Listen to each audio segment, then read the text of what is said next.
오늘도 창세기 말씀 계속 이어가겠는데요.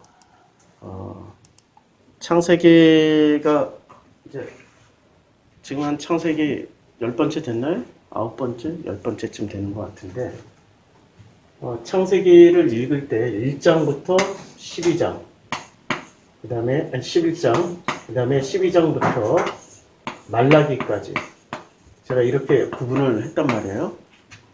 근데 이 1장부터 11장 끝날 때까지 반복되는 패턴이 있습니다.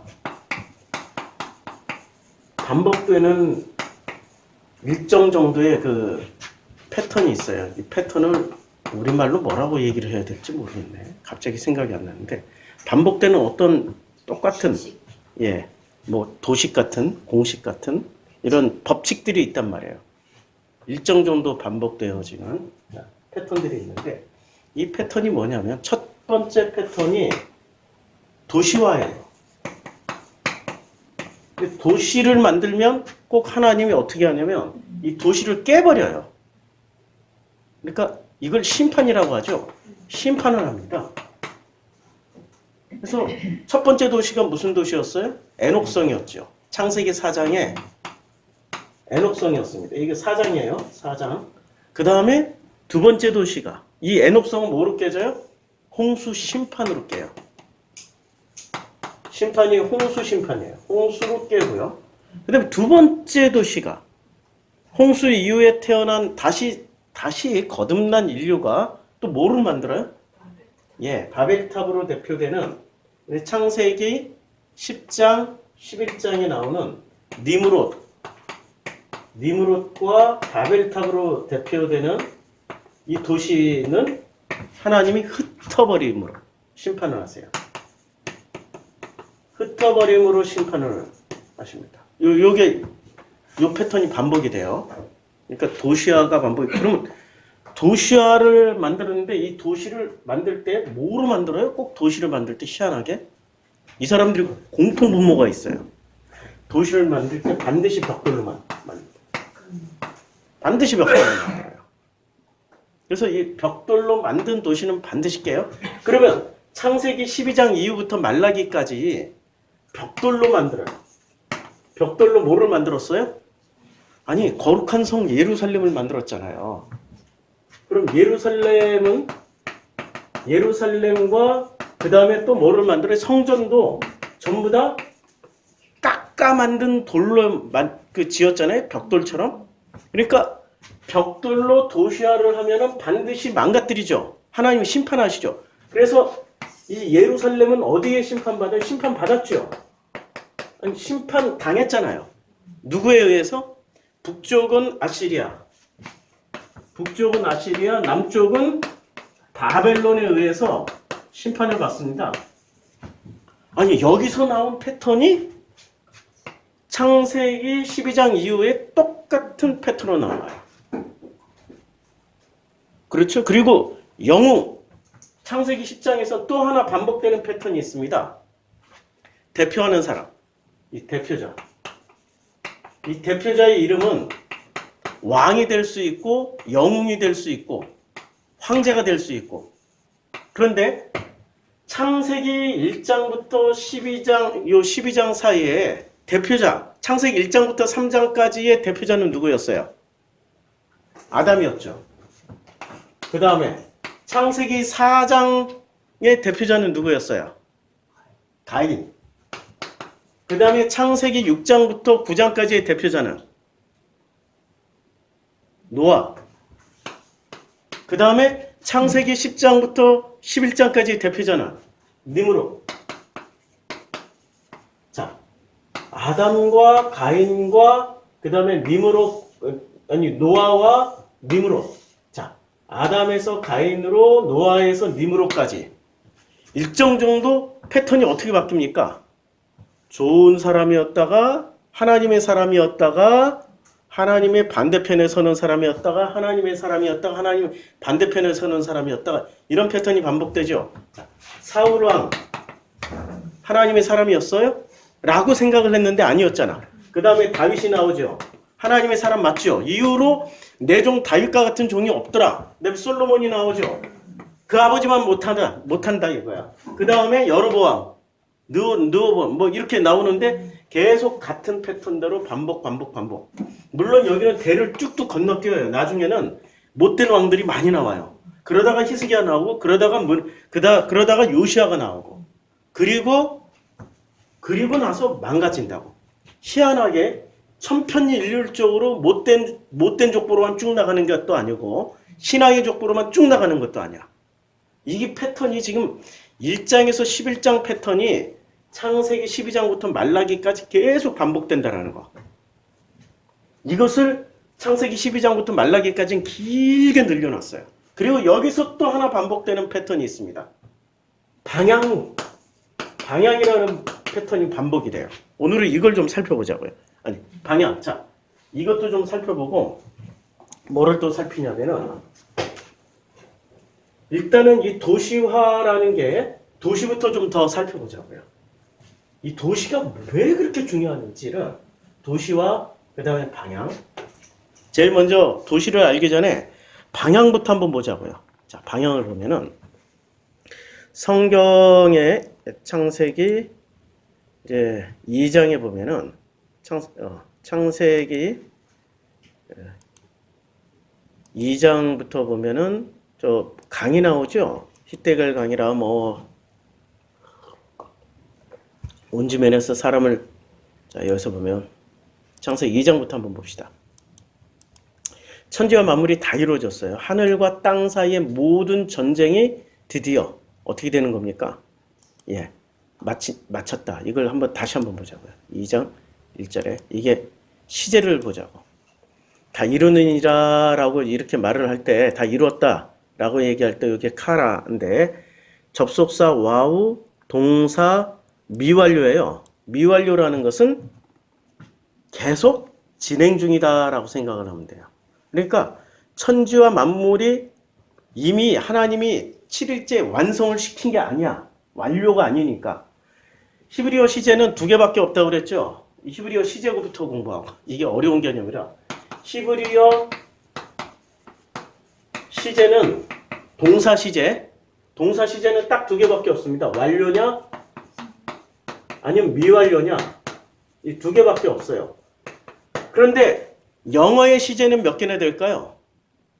과거, 대과거, 그 다음에 과거 진행형, 시제가 무지 많아요. 현재 진행형, 미래 완료, 미래 진행형, 엄청 복잡해요.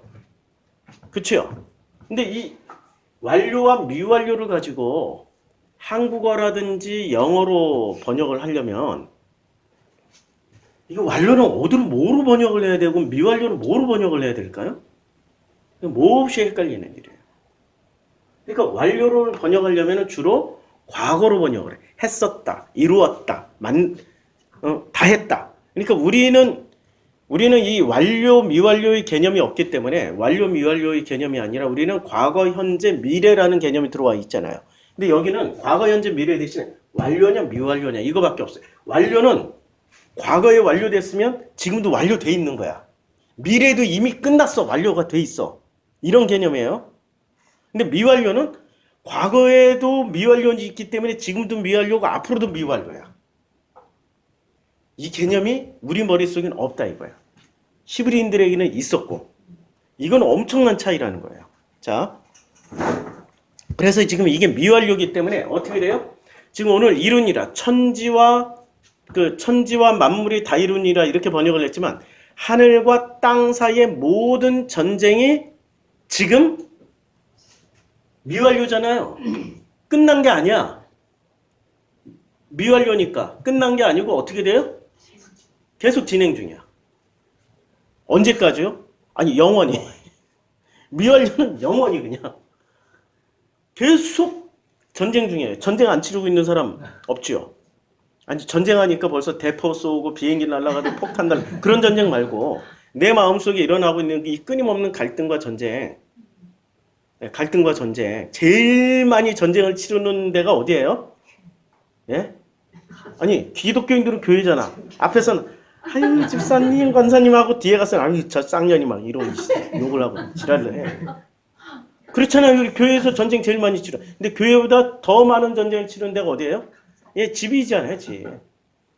남편은 아내와 부모와 자식과 우리 지난주에 공부했잖아요. 이게 전쟁이라고. 그러니까 전쟁이 안 끝난 거야. 자, 어느 정도로 전쟁을 계속 치르고 있냐면 마태복음 24장에 말씀하시잖아요. 자, 얼마나 민족이 민족을 나라가 나라를 대적하여 일어나겠고 곳곳에 기근과 지진이 일어나고 그때 사람들이 실족하게 돼요. 자, 어디까지 자, 이제 그날에는 뭐 환란이 있겠습니다. 어디서 나와요? 뭐 부모가 자녀를 앞쪽에서 나오나? 예? 앞쪽에서 나오나?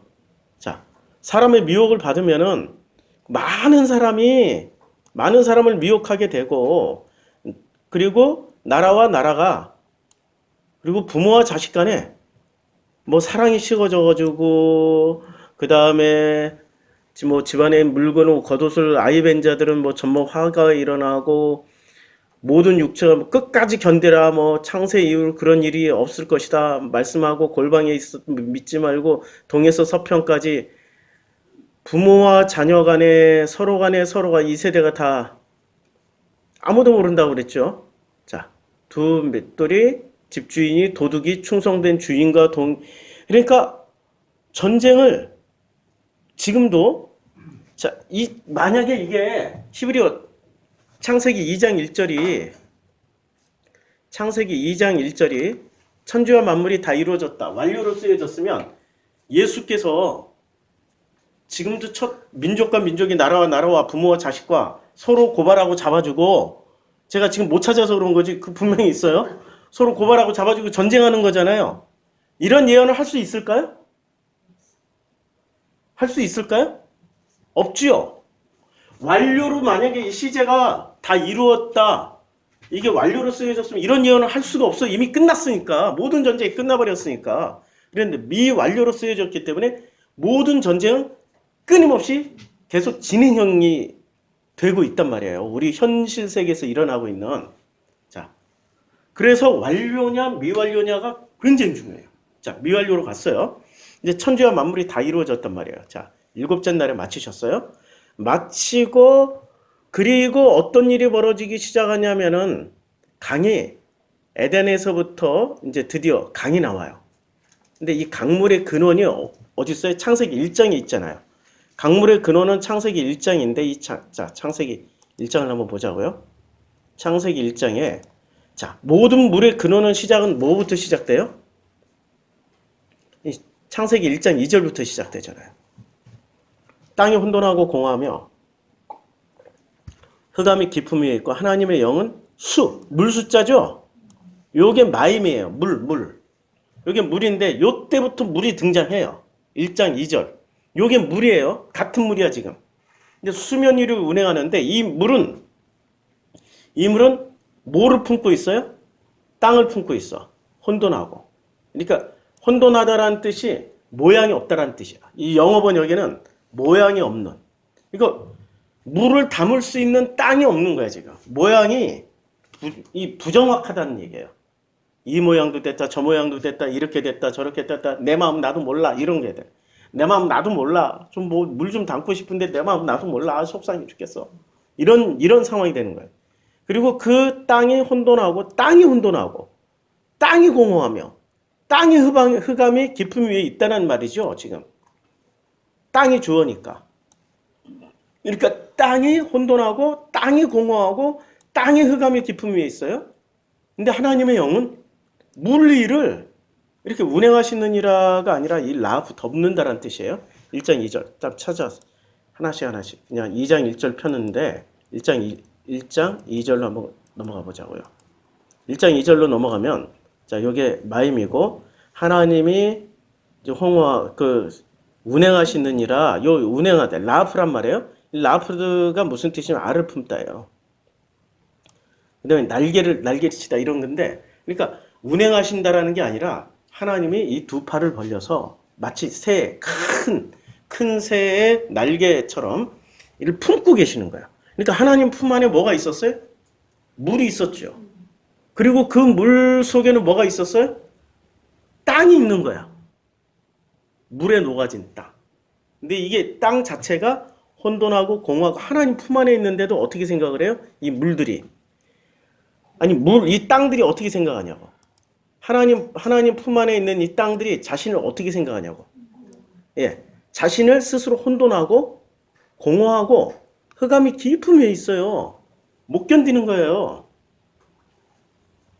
사람이 나하고 이 사람하고 정상적인 관계에서는 정상적인 사람이야. 근데 무슨 사건이 하나만 생기더라도 정상적으로 서로를 판단을 못해요. 갑자기 돈 문제가 생겼다든지 아니면 어떤 서로 간에 이해할 수 없는 어떤 요만한 사건 하나만 생기더라도 그때부터 시각이 달라져. 저건 왜 저렇게 돈을 함부로 쓸까? 돈을 저렇게 너무나 아끼네? 이런 서로 다른 시각을 가지게 되면서 서로가 그동안에 신뢰했고 이해했고 서로 잘 품고 건너갔던 그 모든 과정에서도 뭐가 되냐면 삐뚤어진 시각으로 다른 시각으로 보기 시작하면서 그동안에 쌓아놨던 신뢰나 이 모든 관계가 무너지게 돼 있단 말이에요. 근데 이런 과정이 전쟁이라고. 그런 전쟁에 들어가 있는 사람들은 어떻게 돼요? 마음이 땅이 혼돈하고 공허하며 흑암이 깊음 위에 생겨버려요. 아니 내 자식을 바라볼 때도 마찬가지잖아. 늘 내 자식은 내가 생각했던 대로 이런 모양대로 나와야 되는데 어느 날 갑자기 엄마는 이게 뭐야? 엄마는 나한테 잔소리만 하면 다야? 그리고 사춘기 때 대들기 시작하면은 이때부터 엄마는 얘가 그때가 왔구나. 괜찮아. 그래 그때는 마음껏 그렇게 그때는 마음껏 네가 발설하고 살아야 돼. 이렇게 품어주는 엄마들이 어딨냐고. 전부 다 자식을 다 처음 키워보는데 아니 자식을 이미 태어나기도 전에 내가 부모가 되기 전에 이미 자식을 몇 명 키워본 사람이라 할지라도 보육원의 선생님, 유치원 선생님이라 할지라도 지 자식 키울 때는 또 달라진다고요.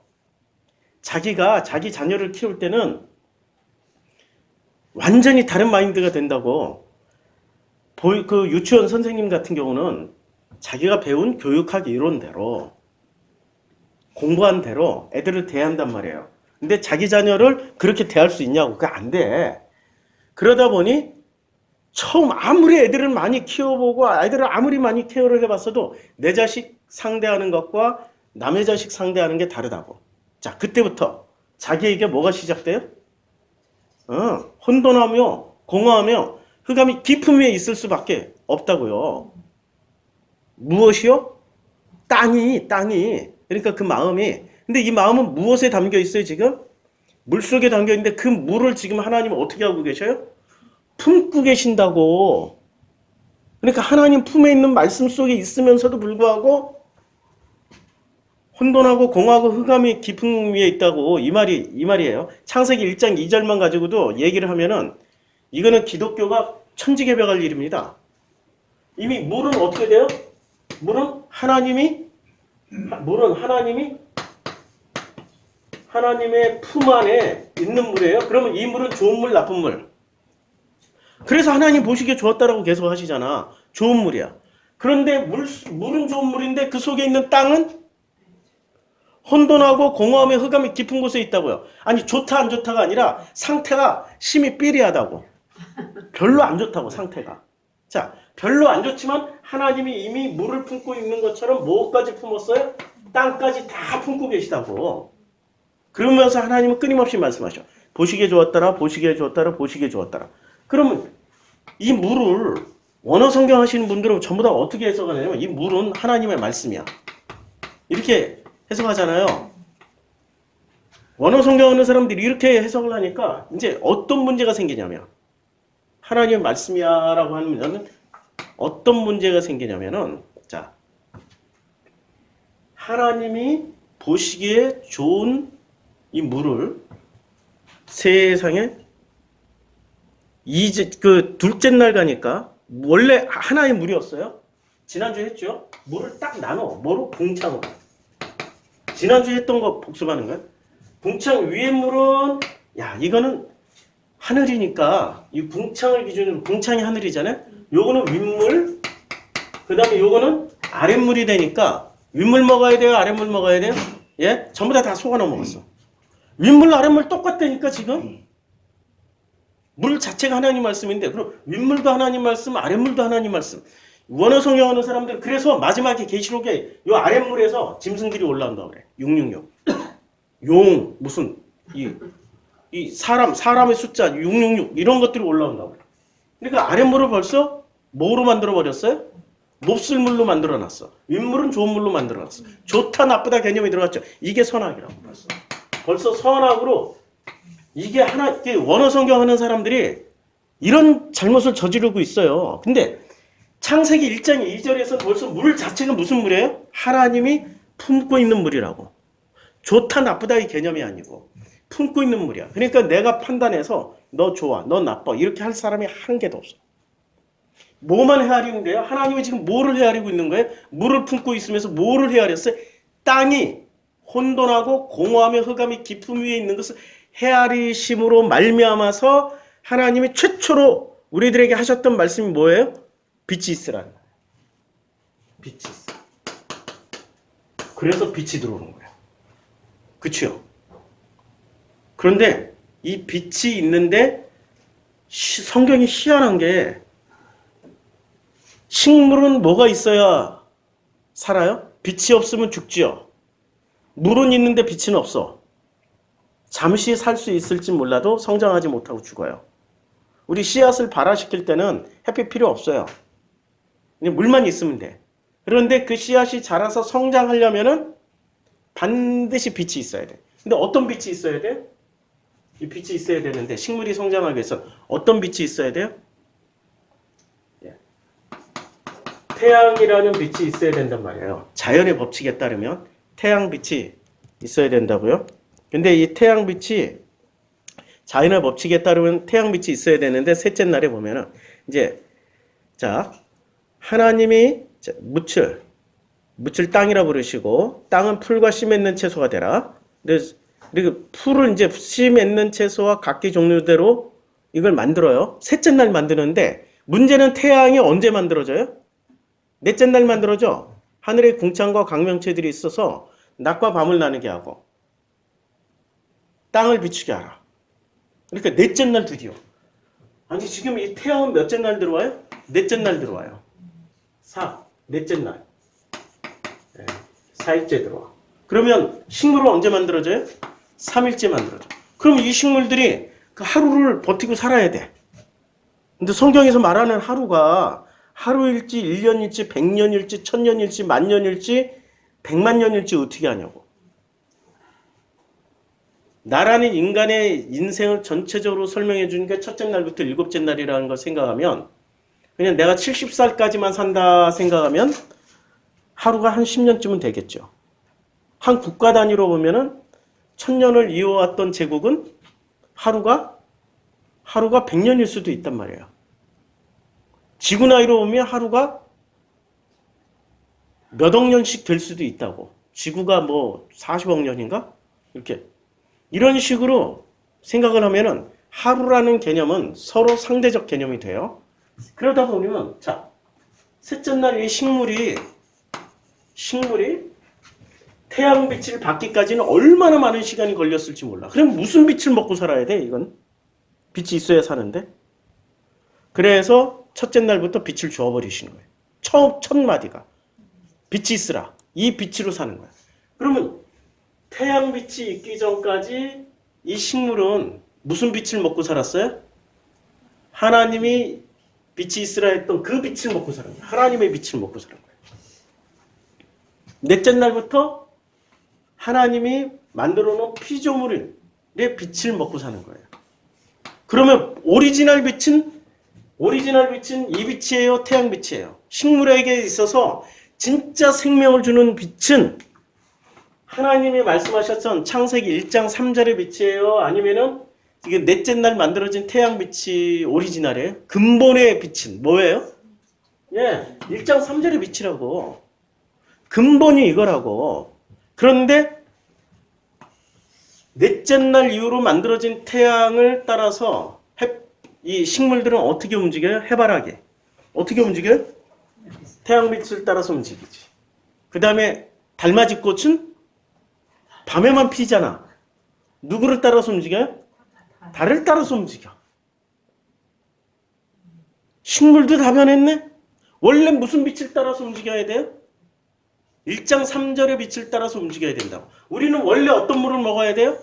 아니 1장 2절의 물을 마시면 되는데 왜 둘째 날에 윗물 아랫물을 나뉘어진 이후에 윗물만 먹으려고 그러냐고.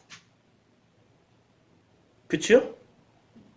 뭐든지 지금 우리는 놀랍게도 하나님이 하나로 만들어놨는데 이미 품고 계시고 최초에 말씀하셨던 그 빛을 그 품고 있는 물과 그 빛을 우리가 받으면 되는데 세상에 우리는 이제 눈에 보이는 걸로 쫓아다니기 시작해요. 태양빛, 보이는 물, 윗물 이런 것만 쫓아다니기 시작해요. 벌써 첫째 날부터 일곱째 날까지 갈 필요도 없이 우리는 너무나도 놀랍게 우리 머릿속에는 뭐가 들어와 있어요? 선악이 들어왔다고. 선악이. 굉장히 중요해요. 이미 선악은 창세기 3장에 가서야 일어나는 사건이 아니라 창세기 3장에서나 일어나는 사건이 아니라 우리도 알지 못하게 선과 악, 하나님의 사람이라고 생각하는 사람들일수록 선악이 더 강해져 버려요. 자, 선악은 시장에서 장사하는 교회도 안 다니고 종교도 없으시고 아무것도 없어. 시장에서 장사하시던 우리 이모님 같은 우리 엄마같이 시장에서 시장 좌판도 차마 깔지 못하고 쫓겨다니는 노점상. 그때는 70년대 노점상들은 동네 양아치들 깡패들이 와가지고 자릿세 뜯어갔어요. 자릿세 안 주면 어떻게 하는 줄 아세요? 저도 많이 당했어요. 엄마 물건 대신 팔다가 발로 그냥 걷어차버려. 다 뒤집어 엎어버려. 그런 경험을 양재동 그때 말죽거리에서도 하고 봉천동 시장에서도 경험하고 양재동 그 말죽거리에 이게 노점들 쫙 시장처럼 형성되어 있던 그 옛날에 거기 가서 봄이면 나물 따다가 거기서 자본이 없으니까 그거 따다가 팔고 그랬는데 와서 그냥 팍 차면은 끝장나. 아이 그 깡패들이 다 사라져가지고 얼마나 감사한지 몰라 지금. 그것들 살아있었으면 우리 이렇게 편안하게 못 살아요. 자, 그런데 이 선악이 그런 시장에서 살던 분들이 선악이 더 셀까요? 아니면은 교회 다니시는 분들이 선악이 더 셀까요? 그렇게 많이 당했으면 시장에서 그 깡패들한테 당하고 그러면은 아우 저런 못된 놈들 저런 나쁜 놈들이라고 할까요? 나중에 보면 아유 쟤들도 우리 아들들인데 아유 쟤들 다 먹고 살려고 저렇게 하는 애들인데 누가 먼저 품어요? 교인들은 끝까지 못 품어. 저 새끼들 저거 심판받아야 된다. 반드시 응징해야 된다. 놀랍게도 종교가 선악 구분이 훨씬 더 강해요.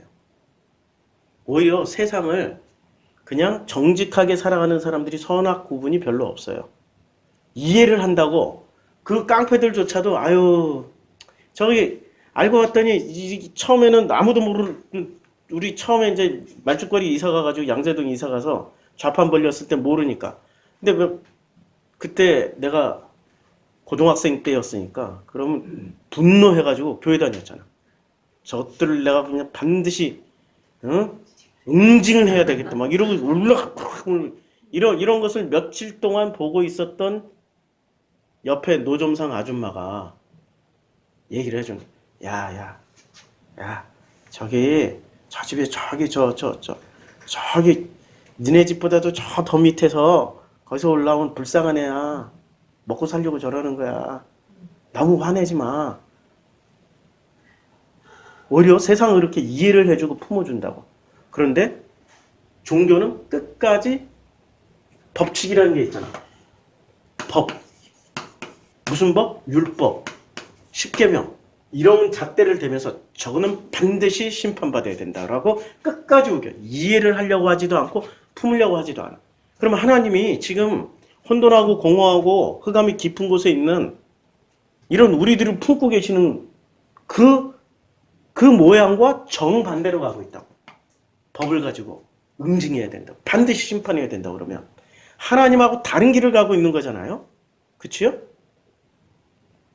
오히려 누가 더 하나님의 행위에 가까워요? 교회 한 다니는 옆집, 아니 그 옆에 앉아있는 아줌마가 야, 너무 그렇게 분을 품고 있지 마.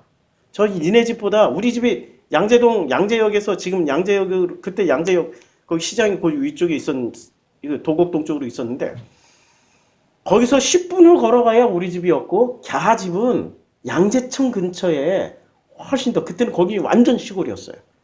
거기서 먹고 살려고 올라온 그런 애야. 그냥 네가 이해해.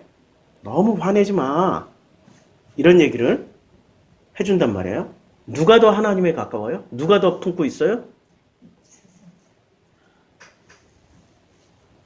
놀라운 얘기예요. 이거는 오히려 하나님 앞에 서면은 하나님의 모양, 하나님의 형상을 누가 더 많이 가지고 가냐면 종교인들이 아니라, 기독교인들이 아니라 오히려 하나님을 모르는 사람들이 훨씬 더 가까이 갈 수 있다고요. 자, 그럼 어디서 체험했냐면 3년 전인가 4년 전에 병원 신방 폐암 말기 환자라고 이름은 걸어놔. 신방 와달라고 그래서 갔어요. 근데 신방 가는 중에 차 안에서 그러시더라고. 그분이 우리 이모부인데 저분은 교회를 다닌 적도 없고 예수 이름 부른 적도 없고 전 집안이 그 이모부 집안이 교회 근처도 가본 적이 없고 성경이라는 건 구경도 해본 적도 없는 그런 분들인데 목사님은 어떻게 하면 저분들을 구원시킬 수 있어요? 저는 이미 창세기 1장 3절을 알고 있었으니까 걱정 마요. 걱정 마. 가면 다 하나님이 가르쳐 줄 거예요. 다 가서 보니까 이미 이 사람은 품고 이해하고 용서하고 그랬던 그 삶을 살으셨더라고. 얼굴 딱 보니까. 어떻게 하냐고 그냥 얼굴 보면 알아. 묻지 마세요.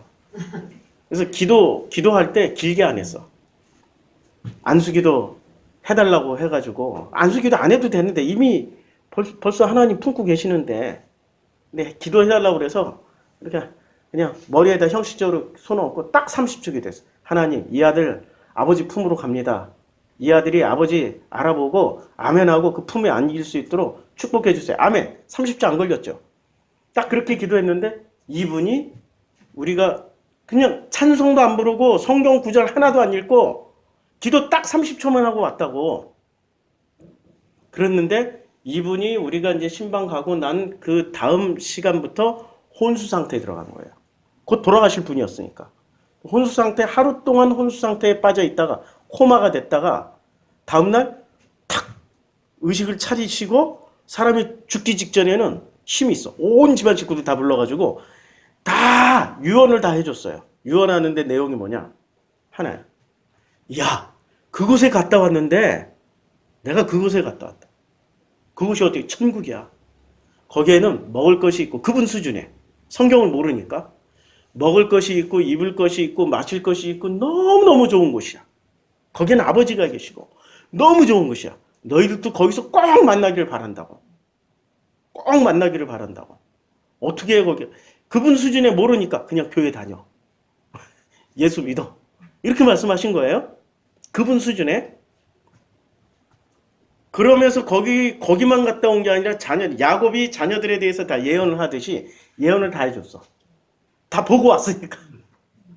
거기는 현재를 살지만 과거, 현재, 미래가 복합된 그 세상이 그래요. 차원이 다른 곳, 차원이 다 모인 곳이니까 모든 차원을 다 보고 온 거예요. 그래서 다 예언을 다 해주시고 이렇게 살아야 된다, 저렇게 살아야 된다, 넌 이래야 된다, 다 말씀해 주시고 그리고 돌아가셨어. 그리고 장례식 집전할 목사가 없으니까 저를 또 다시 불러서 우리 장례식 갔다 오신 분들이 있죠. 간증 그 가족들한테 간증 들었잖아. 놀랍게도 종교인들, 기독교인들만 구원받는 게 교회 한 번도 안 다닌 사람도 구원을 받는다고. 모두 근거에서 1장 3절, 창세기 1장 3절. 이미 하나님이 다 품고 계시다고. 모든 것을 다 품고 계시다고. 우리 태어나는 순간 하나님의 형상으로 태어난다고 지난주에 설교했죠. 그런데 하나님의 형상으로 태어나지만 우리는 뭐로 교육을 받아요? 선악 지식 교육을 받는다고요. 그러면서 우리가 삐뚤어지기 시작하는 거예요. 그 과정을 설명해 주는 거라고. 그래서 빛과 어둠을 나누시고 우리 거꾸로. 아니 예수님 귀신이 없다라고 내가 얘기하면은 사람들이 귀신 마귀 그런 거 없다라고 그렇게 얘기를 해도 아니 목사님 성경에 분명히 나와 있잖아요. 어디에 나와 있어요? 예수님이 말씀하셨잖아요. 예수님이 귀신도 쫓고 마귀에게 시험을 당하시고 이럴 때는 또 쉽게 얘기를 이게 없다가 제일 쉽잖아요. 근데 없다까지 설명해 주려면 왜 없는지를 설명해 주려면 성경 창세기부터 계시록까지 다 찾아야 돼. 그것만 해도 며칠 걸린다. 개념이 언제 들어왔냐면 자 창세기부터 시작해서 말라기까지가 성경 이게 구약 성경이잖아요. 이게 구약 성경이고 그 다음에 신약 성경은 마태부터 시작해서 계시록까지 요게 신약 성경이라고요. 그렇죠?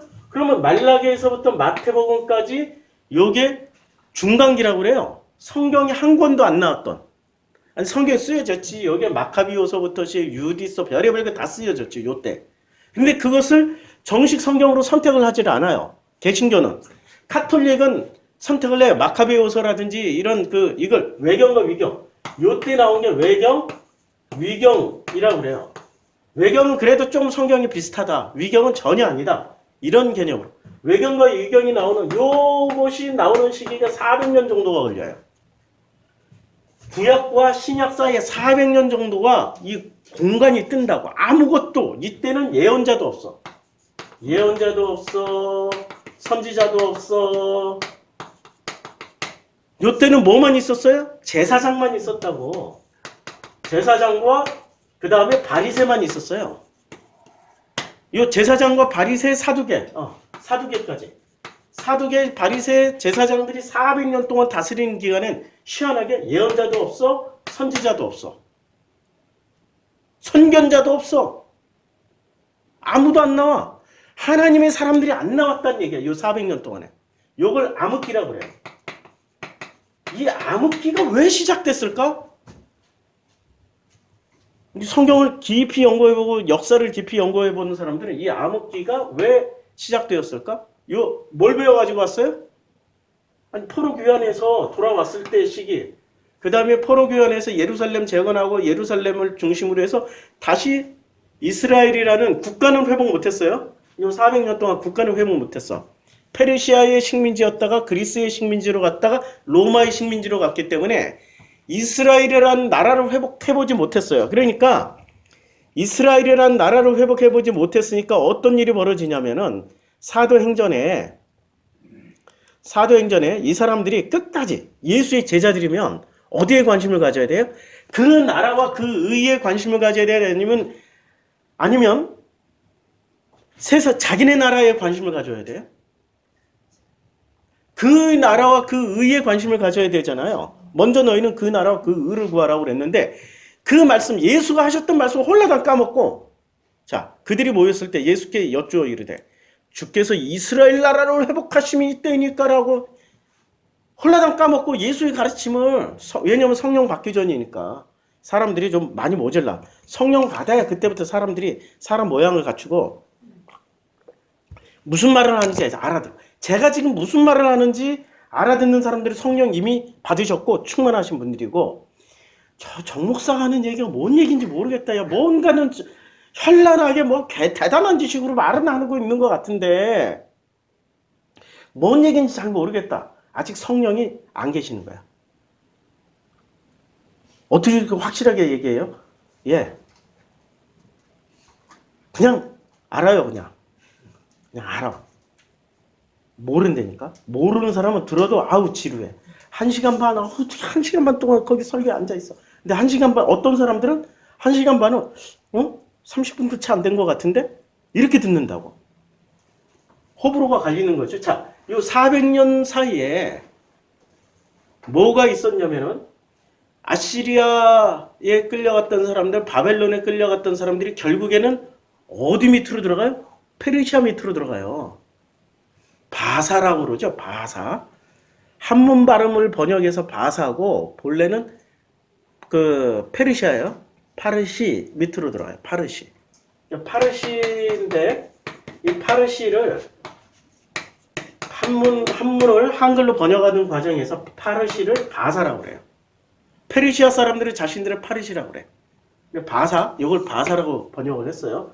근데 이 페르시아의 파르시들의 기본 사상이 뭐냐면은 전부 다 둘로 나누는 조로아스터교예요. 이때 당시에 조로아스터교 고레스 왕이 조로아스터교의 총 우두머리였어요. 포로귀환 시켜준. 그러니까 포로귀환을 시켜줬어. 나 자기네 땅으로 돌려보내줘. 얼마나 할렐루야. 은인이지요. 최고의 은인이잖아요. 땅 돌려주고 땅값 뭐 토지세 안 받고 다 니네들 마음대로. 그리고 금과 은과 그리고 성전에 바벨론이 약탈해 갔던 그 성전의 모든 재기들 다 꺼내서 그대로 돌려줬다고. 얼마나 할렐루야. 그리고 니네들 성전 짓고 너희들 거기서 마음껏 너희 유대교 종교 생활 마음껏 해. 다 보장해 줄게. 할렐루야죠. 은인의 나라라고 파리시가. 그런데 여기에 있는 70년 동안 뭘 배워왔어요? 이원론 배워가지고 온 거예요. 성경을. 창세기 1장 3절은 창세기 1장 3절이 이원론이에요, 이론론이에요. 선악 판단 안 하고 품고 계시는 혼돈하고 공허하고 흑암의 깊음에 있을 뿐이야. 넌 나쁜 게 아니야 라고 해석을 하는 거지. 맞죠? 나쁘다 좋다라고 해석을 안 하잖아요. 창세기 1장 3절은. 1장 2절은 땅이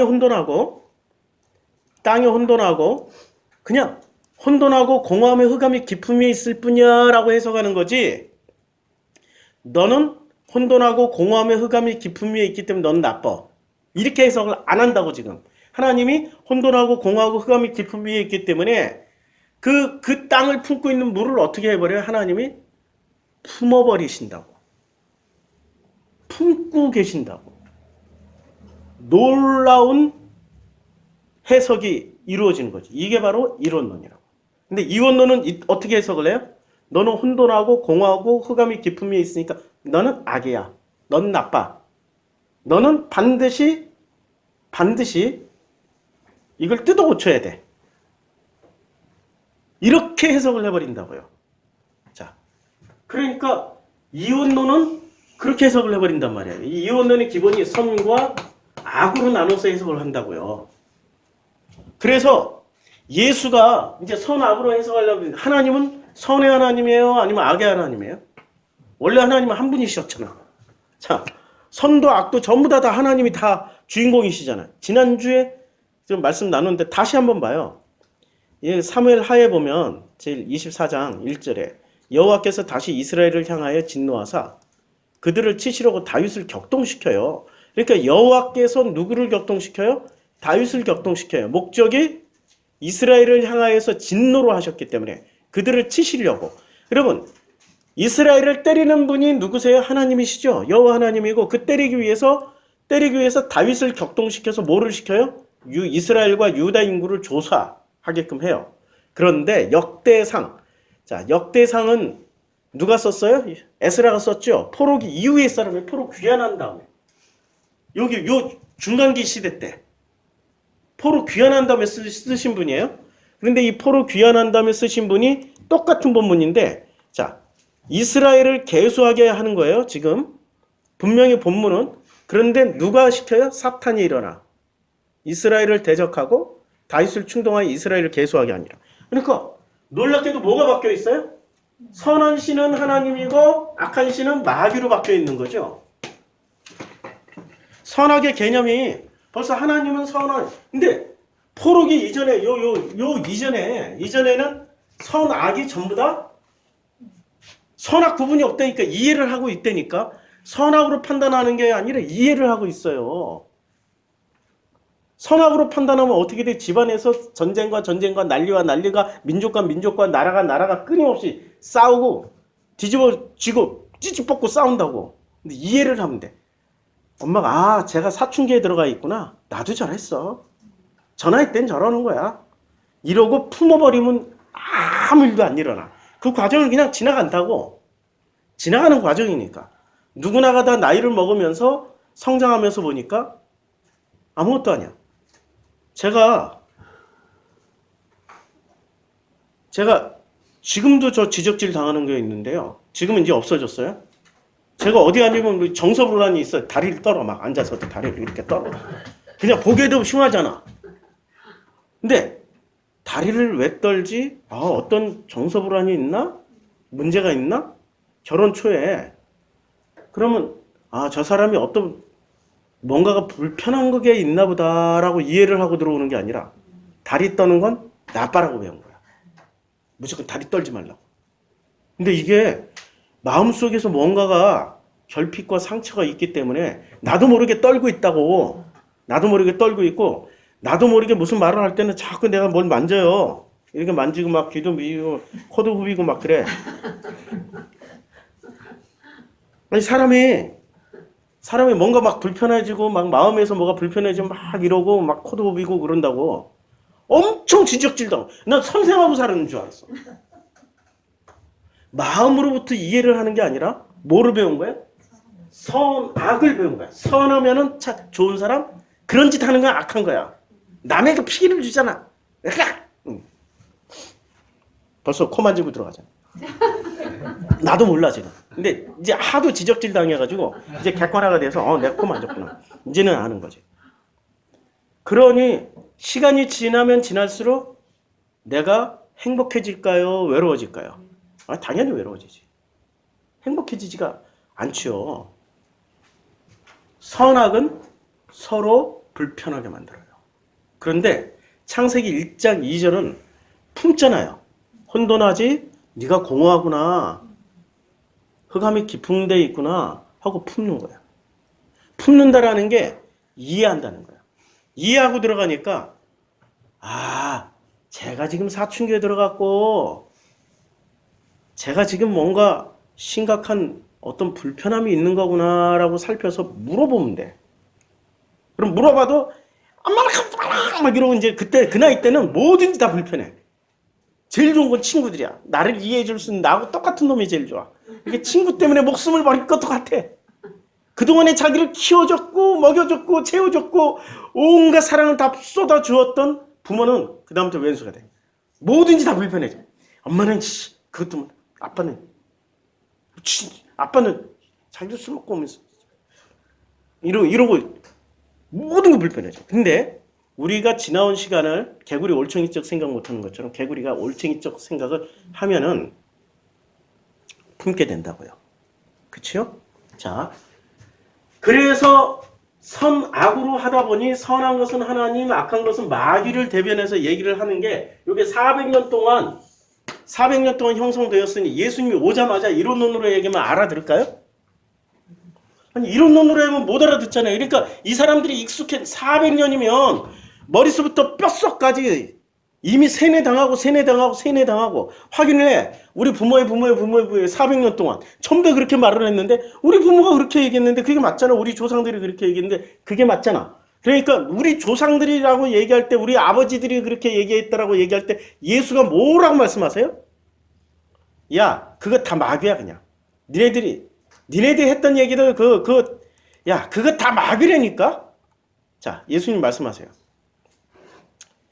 예수께서 뭐라고 말씀하시냐면 너희는 너희 아비 마귀에게서 났어. 그냥 마귀야. 예수님이 알아듣기 쉽게 마귀에게서 났어. 근데 예수는 마귀에게서 났어 라고 얘기하고 싶은 게 아니라 사실은 그것은 선악에서 나왔어. 창세기 1장부터 3장에 있는 그 선악에서 나왔어 라고 얘기하면 알아듣겠어요 이 사람들이? 우리 교회는 지금 제가 선악이를 교회 개척부터 지금 2014년도부터 지금까지 6년 동안을 떠들으니까 이제 선악이 뭔지 알잖아요.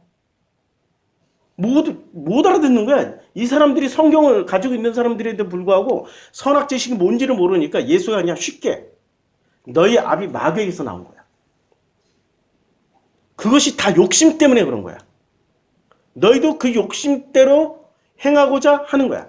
그 욕심이 뭐예요? 구원받고자 하는 욕심, 축복받고자 하는 욕심. 그 욕심, 이혼론에서 가르쳐준. 그러니까 욕심은 욕심대로 살려면 선하게 살아야 돼요? 악하게 살아야 돼요? 아니 이 사람들이 욕심대로 살면은 선하게 살아야 돼요? 악하게 살아야 돼요? 아니지. 잘 생각해 봐야 돼요.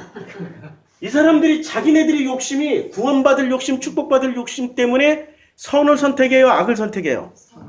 그치요. 종교에서는 선하라고 그랬지. 그러니까 선을 선택해서 가는 거죠. 선을. 우리 송영숙 권사님이 없으니까 오늘은 집사님 때 송 권사님 왜 안 나와 좀 보고 싶네. 송 권사님이 나는 송 권사님이 다 이해한다니까. 다 이해해. 그 선을 선택해서 가요. 선을 선택했기 때문에 자기들은 절대로 악하다고 생각하지 않는다고. 이게 문제야, 이게. 이때 당시에 유대인들의 문제는 이게 문제였다고. 선을 선택해서 가는 게 이게 문제였다고. 자기네들은 세계 최고의 선한 일을 하고 있는 선한 족속이라고 믿고 있었던 거예요. 예수는 야, 니네들이 선택한 선이 이게 선이 아니야. 그건 그냥 니네들이 멸시하고 있는 악이야. 그걸 마귀라고 대변해버린 거야. 너희 아비는 다 마귀야. 욕심에서 났잖아? 그리고 너희가 그 욕심대로 행하고자 하잖아? 그거는 너희 조상들이 선택했던 거는 처음부터 살아 죽이는 거고 진리가 없어. 근데 거짓을 말할 때마다 전부 다 자기 것처럼 얘기하지만 그것도 네 게 아니야. 전부 마귀 거야. 마귀의 정체가 뭐였다고요? 이혼론 선악 지식이라고. 예수가 이 말씀하신 거예요.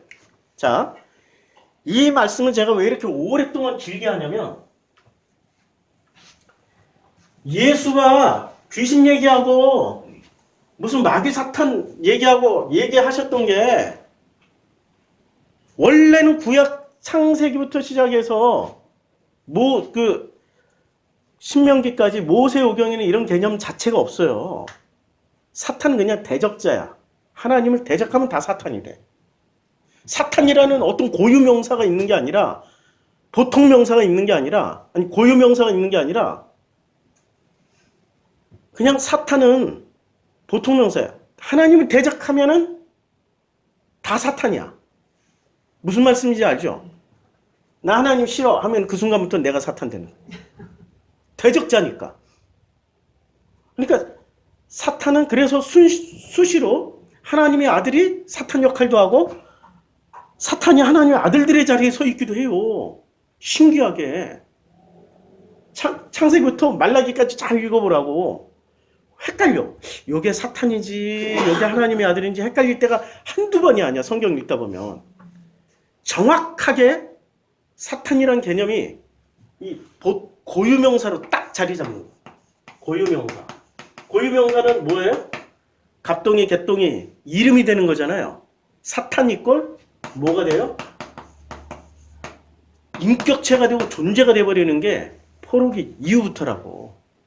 포로기 이전에는 이것들이 인격이 아니었어요. 그냥 하나님을 대적하면 야 너 하나님 대적 그걸 너 사타나스야. 이렇게 얘기를 하는 거야. 대적이라는 말 자체가 사타나스야. 우리말에 이게 고유명사가 아니고 이제 이해를 하셨죠? 요거를 이해를 해야 자 인류는 그러면 창세기 1장부터 시작해서 11장까지 무슨 얘기를 하냐면 제일 먼저 성경 일일이 찾으면 시간 많이 걸리니까 그냥 다 읽어오셨죠. 창세기 1장부터 11장까지는 매일 읽어가지고 오셔야 돼요. 이거는 성경 이 창세기 강의하는 그 강해가 끝나는 날까지 1장부터 11장까지 계속 읽으셔야 돼요. 이것만 알면은 나머지 창세기 12장부터 요한계시록까지는 한마디로 말해서 다 안다. 다 알 수 있어요. 그래서 무조건 창세기 1장부터 11장 많이 읽으셔야 되는 게 자, 최초의 하나님이 설계한 최초의 도시는 어디였어요?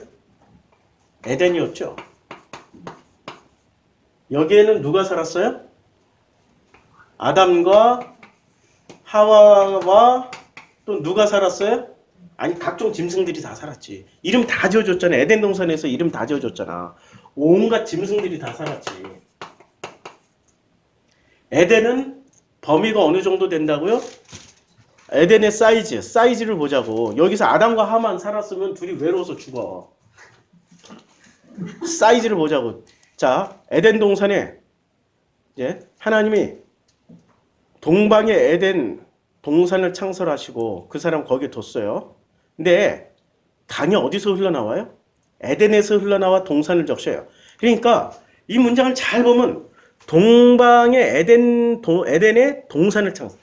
에덴이라는 이런 곳이 있는데 이게 에덴이야.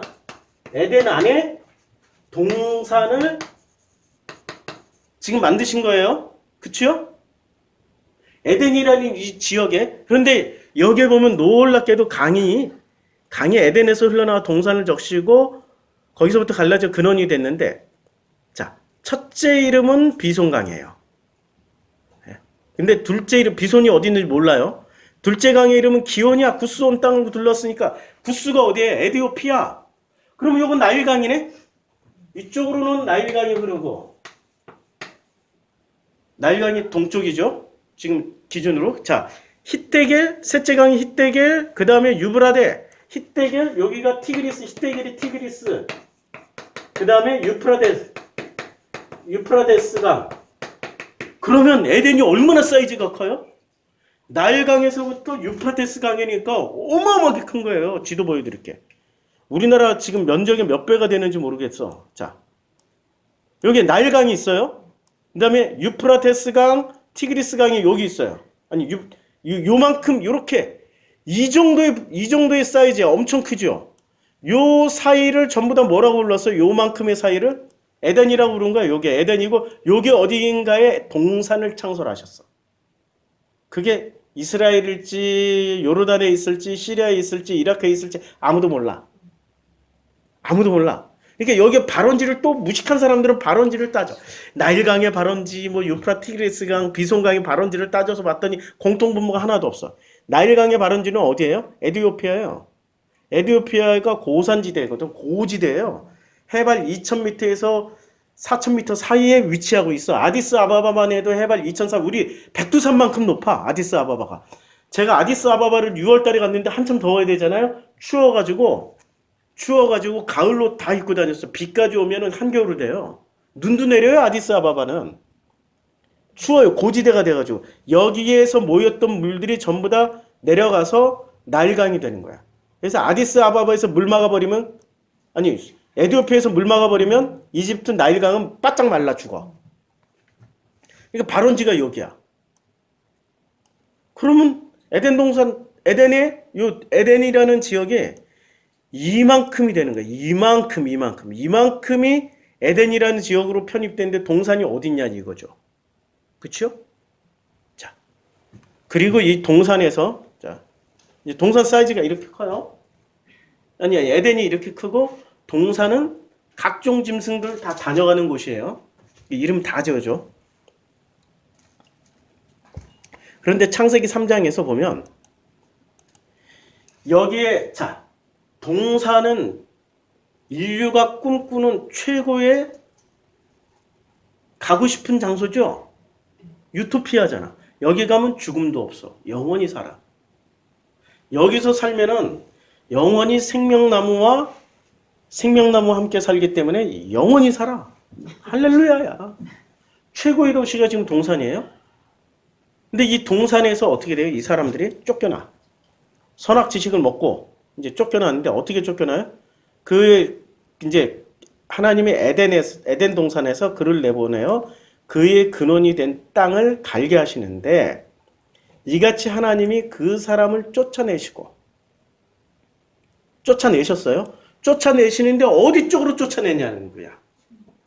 자, 에덴 동산 동쪽에 그룹들과 두루 도는 불칼도 생명나무의 길을 지키게 하는 거예요. 자, 여기서 보면 이렇게 딱 잘라 놓으면은 여기가 동이고 여기가 지금 서란 말이에요. 예. 아, 방향을 바꿨다. 뭐가 좀 이상하다. 여기가 서고, 맞아요. 여기가 동이에요. 뭐가 써놓고도 한참 이상하다고 갸우뚱하고 있었는데 정정을 잘 해주셨어요. 예. 여기가 동이고 여기가 서란 말이에요. 근데 쫓아내는 거는 동으로 쫓아냈어요, 지금. 동쪽으로 쫓아냈어요. 그리고 동쪽에다가 뭐를 뒀어요? 에덴 동산 동쪽에 그룹들하고 그 다음에 불칼을 둬요. 근데 이 그룹이라는 게 참 놀랍게도 이 그룹이라는 분들이, 그룹이 있는 데는 반드시 누가 계셔요? 하나님 계셔요. 그룹은 세트로 움직인다고, 하나님과. 하나님이 움직이시면 그룹들도 같이 따라 움직여야 돼. 그 다음에 불칼이 있어. 검이란 말이야, 이 칼. 칼이 헤레브라고. 헤레브인데, 이 헤레브가 어디서 나와요? 헤레브가 나오는 데가 히브리서 4장 12절. 하나님의 말씀은 살아있는 검과 같아서 좌우의 날선 검과 같아서 심령과 골수와 혼과 및 관절과 모든 걸 찔러 쪼개고도 남음이 이런 말씀하시잖아요. 그렇죠? 그러다 보니까 동쪽으로 가면은 뭐를 만나요? 하나님을 만나고 세상에 하나님을 만나고 말씀을 만나는 데가 동쪽이라고. 그럼 동쪽으로 가야 되는 거죠. 동쪽으로 가야 되는 거죠. 서쪽에는 뭐가 있어요? 생명나무를 지키라고 그랬으니까 생명나무만 있어. 생명나무와 에덴의 원형이 있어. 이 에덴 동산의 원형. 서쪽에. 여기다 잘못 그렸다. 이 서쪽에 있어요. 여기 에덴 동산. 에덴 동산이 있고, 자, 이걸 잘 기억해 놓고, 그럼 동쪽으로 간 사람들이 뭐를 해요? 제일 먼저 동쪽으로 일단 동쪽으로 왔어. 하나님을 만나고 하나님 말씀을 만나야 되잖아요. 근데 동쪽으로 간 사람들이 하나님을 만나고 하나님의 말씀을 만나는 게 아니라 가인과 아벨을 낳았는데, 이게 부모가 자식 교육을 잘 시키면 자식들은 그대로 따라갈 거 아니에요. 근데 자녀 교육을 잘 시켰어요? 아담과 하와가? 잘 못 시켰으니 가인이 아벨을 어떻게 해요? 때려 죽이는 거지. 몹시 분하여서 아벨을, 가인이 그의 아우 아벨을 쳐 죽여버렸어요. 때려 죽였어. 그리고 나서 이제 가인이 자기 죄벌이 무거워서 온 지면에서 나를 쫓는 자가 주의 낯을 배우리지 못, 땅에서 피하며 유리하는 자가 될지라 나를 만나는 자마다 다 죽이겠나이다. 이렇게 했더니 하나님이 표를 줘요.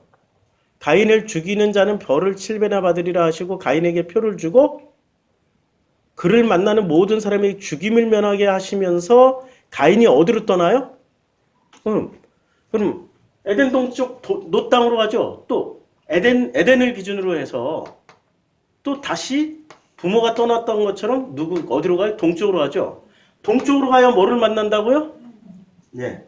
동쪽으로 가야 그룹들 사이에서 역사하시는 하나님을 만나고 이거 다 지우고 다시 쓸게 중요한 거니까 지우개를 여기다 두고요. 동쪽으로 가야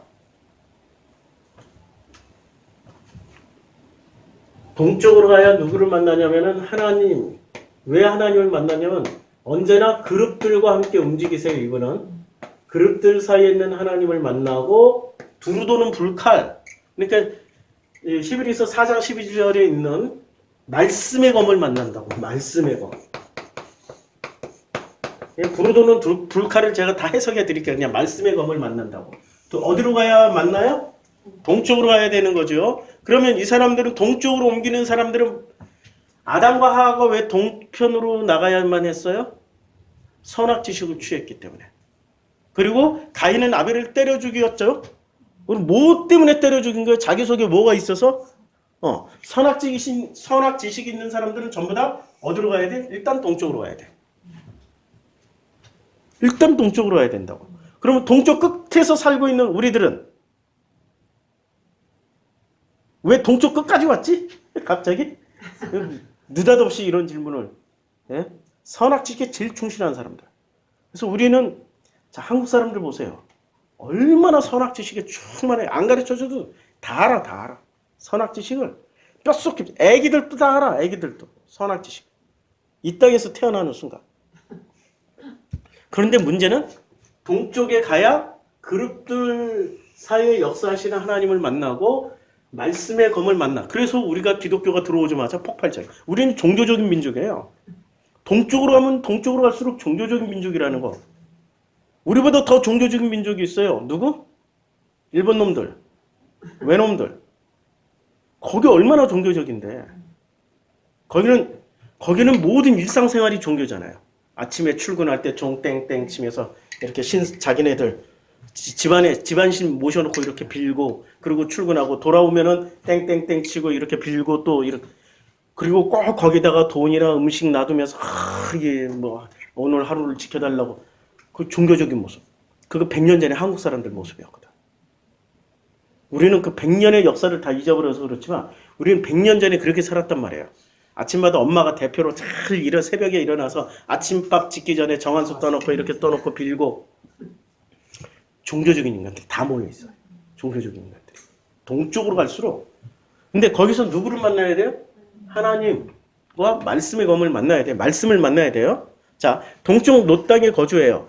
그런데 아담은 그렇지 않았는데, 아담은 대도시에서 살다 나왔고, 에덴이라는 세계 이 인류 최고의 유토피아 도시에서 살다 나왔어요. 에덴 동산에서. 근데 가인은 그렇지 않았던 거야.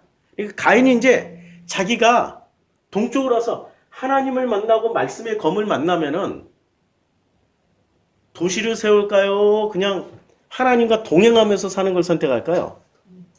근데 진짜 하나님을 만나지 않고 짝퉁 하나님을 만나는 거야. 짝퉁 하나님을 만나면, 그리고 예수가 그랬잖아요. 유대인들한테. 지금 같은 패턴이에요. 유대인들은, 야, 너희 아비는 마귀야. 마귀야. 근데 마귀들이 하는 짓이 공통분모가 있어요. 제일 먼저 뭐를 해요? 도시 건설을 해. 그것도 벽돌로. 성경은 기가 막히게 그걸 표현을 해줘요. 자, 도시 건설을 해요. 동쪽으로 가서 진짜 하나님 만나면은 문화 문명을 건설하는 게 아니라 뭐부터 건설을 해요? 아니, 나부터 공감하면서 산다고. 그냥 눈에 보이는 걸 안 한다고. 진짜 하나님과, 이게 진짜 하나님이 있고, 진짜 하나님, 찐 하나님. 요새 말, 찐 하나님. 아유, 요새 말이 많이 바뀌어가지고 요새 청소년들을 위해서 찐 하나님을 만나면 어떻게 사냐? 그냥 큰 건물, 숫자 이런 데 집착하지 않고 그냥 행복하게 사는 게 목적이 되는 거야. 없어도 행복하고 안 가져도 행복해. 없으면 다 같이 고생하는 것도 행복이야. 못 먹어도 행복해. 배고파도 행복하다니까. 그런데 그걸 모른 채 진짜 행복을 모르면, 찐 하나님을 만나면 행복을 추구하는데, 이게 가짜를 뭐라고 그래요? 가짜. 요새 진짜는 찐이라고 하고 가짜를 뭐라고 그러지? 유일하게 알 수 있는 사람. 짝 하나님. 짝 하나님을 만나면은 행복을 추구하는 게 아니라 눈에 보이는 걸 추구해요. 숫자. 제일 확실한 게 숫자는. 숫자, 거대한, 사이즈, 크기 이런 걸 추구한다고. 그래서 이 사람들이 뭐를 하냐면 문화, 문명을 만들어서 거대 문명을 만들어가요. 자, 에녹, 제일 먼저 에녹을 낳았어요. 그리고 가인이 뭐를 해? 성을 쌓아요. 도시 건설을 한다고. 그리고 도시 건설을 하고 도시를 먹여 살릴 수 있는 내용물을 만든다고. 장막에 거주하며 가축을 쳐. 도시가 건설되어 있으니까, 아니 가축을 아무리 많이 쳐봐야 뭐해? 소비해주는 사람들이 있어야 될 거 아니야. 그렇죠? 소비를 해주는 사람들이 이미 가인성이라는 도시가 건설됐으니까 거기에 납품을 해야 되는 거 아니에요. 가축을. 그리고 그 가축은 먹고 사는 재료도 되지만 제사 드리는 재료도 된다고. 이 짭 하나님을 기쁘게 해드리기 위해서. 짭 하나님, 찐 하나님이 아니고 짭 하나님을 기쁘게 해드리기 위해서는 좀 더 많은 소와 좀 더 많은 양을 계속 태워야 돼. 왜냐하면 지가 한번 당했거든. 아니, 첫 번째 아벨은 양치는 자였고 자기는 땅의 소산으로 바쳤는데, 아벨은 양의 첫 섞여 기름으로 드렸던 여호와 하나님께서 받았어. 그 다음부터는 이 새끼가 가인이 미쳤다고 땅의 소산으로 제사를 드리겠어요? 그 다음부터는 뭐로 드려야 돼요? 그치, 짐승 가지고 가축으로 이제 제사 드려야 되니까 가축 치는 자가 제일 먼저 나오는 거예요. 그 다음에 수금과 퉁소를 잡는, 이게 뭐냐면 문화 문명의 그 예술 영역이라고. 도시인들이 먹고 사는 건 다 돼. 그럼 스트레스가 쌓여. 자연에서 살면 스트레스 별로 없어. 쉬고 싶을 때 쉬고, 놀고 싶을 때 놀고. 농업혁명, 유발나라리가 얘기하는 농업혁명. 농업혁명으로 말미암아 생산물이 엄청 늘어났어요. 그래서 인류는 이 생산물로 말미암아 풍요로움을 누리고 편안하게 살았다라고 얘기를 하는 걸 가짜라고 얘기해. 농사가 시작되면서부터 인류는 쉬고 싶을 때 못 쉬고 놀고 싶을 때 못 논다고. 때 맞춰서 심어야 되고 때 맞춰서 뽑아줘야 되고 때 맞춰서 걷어줘야 되고 때 맞춰서 그거 가지고 새끼 꼬아서 또 올려야 되고. 수확량은 많아졌지만 인류는 더 비참하게 살게 된 게 농업혁명이라고 얘기를 해줘요. 수확량은 많아졌지만. 수확량은 많아졌는데 그 많아진 수확량을 누가 다 처먹어요? 농민이 다 먹으면 얼마나 좋아. 누가 먹어요? 땅 가진 놈이 다 처먹는다고. 농사 짓는 사람 죽도록 일만 하고 다 갖다 바치면은 거기서 조금 주는 거 가지고 또 겨울 나고 또 농사 지어서 또 먹고 살고 그것의 반복일 뿐이지. 인류는 농업혁명으로 더 비참해졌지 더 행복해지지 않았다고. 근데 농업혁명 이전에 어떻게 살았어요? 수렵 채취. 그 사람들은 먹고 싶으면 가서 따먹고 그리고 그냥 배부르면 놀고 근데 또 따먹으러 가고 잡으러 갔더니 못 잡았어. 며칠 굶으면 되는 거야. 언젠간 잡히겠지 뭐. 이러고 굶어. 굶을 뿐이지 비참하진 않다고. 남의 종살이 하는 것도 아니고 노예살이 하는 것도 아니고 다 자기가 주인이라고. 맞죠? 근데 농업혁명 일어난 순간부터 땅 가진 사람이 주인이고 땅 없는 사람은 종살이 시작하는 거라고요. 자, 그러니까 이제 도시에는 어떤 사람들이 모여들어요? 1%의 부자들과 90%의 노동자들이 모여든. 이 노동자들이 승질난다고 반란을 일으키면 어떻게 돼? 그러니 수군과 통소로 날마다 마취제를 줘야지. 우리는 행복하다. 우리는 가짜 행복을 만들어줘야 되잖아. 가짜 행복. 짭 하나님이니까 농업혁명이라는 가짜 행복을 만들어주는 거죠. 그래서 이런 게 시작되는 거야. 가짜 행복. 구리와 쇠로 여러 가지. 야, 혁명을 계속 이렇게 농업혁명 뭔가를 대단한 가인이 원래 직업의 땅을 일구는 사람이었잖아요. 대단한 그냥 농기구 혁명의 각종 기계 혁명을 일으켜서 대량 생산으로 들어가는 거예요. 대량 생산. 그러다 보니 어떻게 돼요? 이게 공감. 하나님이 창세기 1장 2절에 땅이 혼돈하고 공허함이 흑암이 깊은 곳에 있었던 그 땅을 덮고 있던 그물을 하나님이 덮으셨잖아요. 그런데 이 결과가 어떻게 되냐면 혁명을 일으킨 대도시를 건설한 결과가 뭐로 나타나면 라멕으로 나타나는 거예요. 아다야 실라야 내 목소리를 들으라. 라멕의 아내들이여 내 말을 들으라. 나의 상처로 말미암아. 지금 상처가 있는 거야. 그렇게 살았더니 상처와 결핍이 가짜 하나님, 짭 하나님을 믿고 살았더니 상처와 결핍이 덩어리가 된 거예요. 덩어리가 돼서 어떻게 돼요? 마누라 하나를 가지고도 안 돼. 아다와 실라 막 여러 마누라 해도 불편해. 마음 한 사람이 마음만 통하면 그 한 사람하고 영원히 사는데 하등 게 지장이 없다고. 행복하다고 그냥. 근데 마음이 안 통하니까 하나 두고도 불편하고 둘 두고도 불편하고 셋을 두고도 불편하고 그래도 1000명까지도 또 솔로몬이 얼마나 불편했겠어. 그 인간이 자기 마음 통하는 거 하나만 있으면 행복한데 1000명씩이나 둬도 마음 통하는 게 하나도 없어. 나의 상처로 말미암아 자기 상처로 말미암아서 내가 사람을 죽였고 나의 상함으로 말미암아 소년을 죽였도다. 결과가 뭐예요? 살인의 도시가 되는 거예요. 짭 하나님으로 가니까 살인의 도시. 근데 가인을 위하여는 벌이 7배일진데 라멕을 위하여는 벌이 77배다. 아, 이 말이 사실일까요? 거짓일까요? 7배와 77배. 77에 49. 77배니까. 엄청 지금 7의 제곱수로 나간다고. 그만큼 자기 자신이 하나님 앞에 벌을 받고 있는 상황을 표시한 거죠. 그 벌을 받고 있는 상황이 뭐예요? 혼돈하고 공허하며 흑암이 깊은 곳에 있다는 얘기예요. 못 견디겠다는 거야. 혼돈하고 공허하며 흑암이 깊은 곳에 있다는 거지. 그래서 아담과 하와가 다시 아들을 낳아요. 아담과 하와가 결국에는 이 동서 아니 큰 아들이 가는데 지도 여기 안 갔겠어? 그 도시 내에서 이게 아니구나. 반성이 일어나서 이게 농업혁명으로 행복해지는 게 아니구나.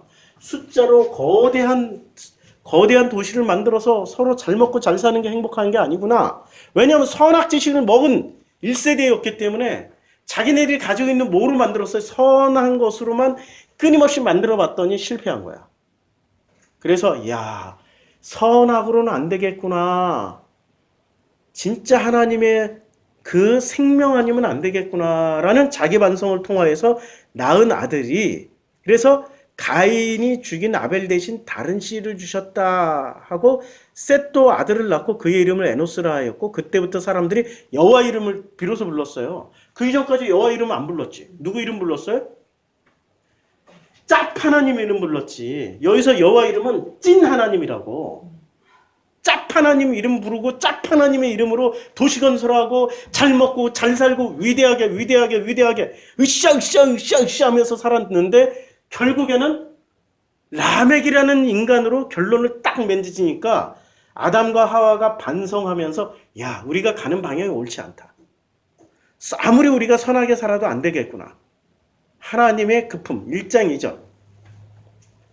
그 혼돈하고 공허하고 흑암이 깊음이 있는 그 하나님이 그걸 품고 있는 그 하나님의 그 형상으로 가야 되는구나. 그게 하나님의 형상 아니에요? 그 형상으로 가야 되는구나 해서 방향전환이 이루었던 게 셋을 낳고 에노스를 낳았더니, 그때부터 사람들이 비로소 여호와의 이름을 불렀고 5장 내내 그 계보를 나오는데, 이 계보 중에 4장의 족보와 5장의 족보 차이점이 뭐라고 그랬죠? 4장의 족보는 절대로 죽는 거 안 나와. 맞죠? 전에 여러 번 봤죠? 근데 5장의 족보는 어떻게 돼요? 반드시 살고 죽었더라. 살고 죽었더라. 낳았으며 살고 죽었더라. 낳고 그 다음에 살고 죽었더라. 이게 나오는 거예요. 근데 예외 법칙이 하나 있는 거야. 무슨 예외 법칙이 있어요? 이제 에녹이 나왔어. 이제 에녹을 보자고요. 에녹은 65세에 무드셀라를 낳았고 하나님과 동행하며 자녀들을 낳았으며 그는 365세를 살았더라. 하나님과 동행하더니 하나님이 그를 데려가심으로 세상에 있지 아니하. 죽었다라는 거 없어. 드디어 에녹 때에 뭐가 됐냐면은, 이게 이제 셋부터 시작해서 에노스 때 찐 하나님의 이름을 불렀고, 이때부터 찐 하나님을 이제 사람들이 찾기 시작한 거예요. 그런데 하나님과 동행하기까지는 도대체 몇 세대를 거친 거냐고. 한번 세볼까요? 에노스. 자, 찐 하나님을 부르기 시작한 게 에노스부터 시작하면은 셋, 에노스, 게난, 마할랄렐, 야렛, 그 다음에 야렛 후에 에녹. 지금 7세대 만에 하나님과 동행하는 걸 배운 거예요. 7세대 만에. 이게 하루아침에 되는 게 아니라고. 우리 프로슈크마이 교회 이제 1세대에 우리가 앞으로 진짜 동행하는 것이 무엇인지를 우리는 이제 체험하고 가잖아요. 근데 이걸 삶으로 보편적으로 다 이 세상에 이것을 보편화시키기까지 한 7세대 걸릴까? 이거 상징적인 건데 이거 문자적으로 해석하면 안 되고. 7이라는 숫자는 결국엔 7이라는 숫자, 7일 걸린다는 얘기 아니에요. 창세기 1장에 너무 놀랍게 딱 7 나와요. 일곱째 날에, 그래서 일곱째 날이 창세기 1장이 나오는 거라고. 7. 자, 그리고 이제 또 다시 이 사람들로 인해서 문화 문명, 이 거대한 도시가 어떻게 돼요? 거대한 도시가 이 사람들이 생기니까, 이게 찐 하나님을 믿는 사람들이 생기니까 하나님 6장에서 사람이 땅 위에 번성하기 시작할 때 그들에게서 딸들이 나고,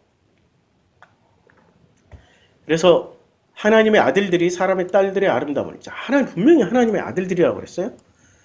우리 하나님의 아들 되면 되잖아요. 우리 기독교인들의 목표가 하나님의 아들 되는 거잖아요. 양자 입양되고, 그래서 구원받고 소원 성취하는 게 목적이잖아요. 근데 분명히 하나님의 아들들이라고 그랬어요. 근데 이 하나님의 아들들이 누구를 보고? 사람의 딸들의 아름다움을, 이게 아름다움이 토부예요. 선을 취한 거예요.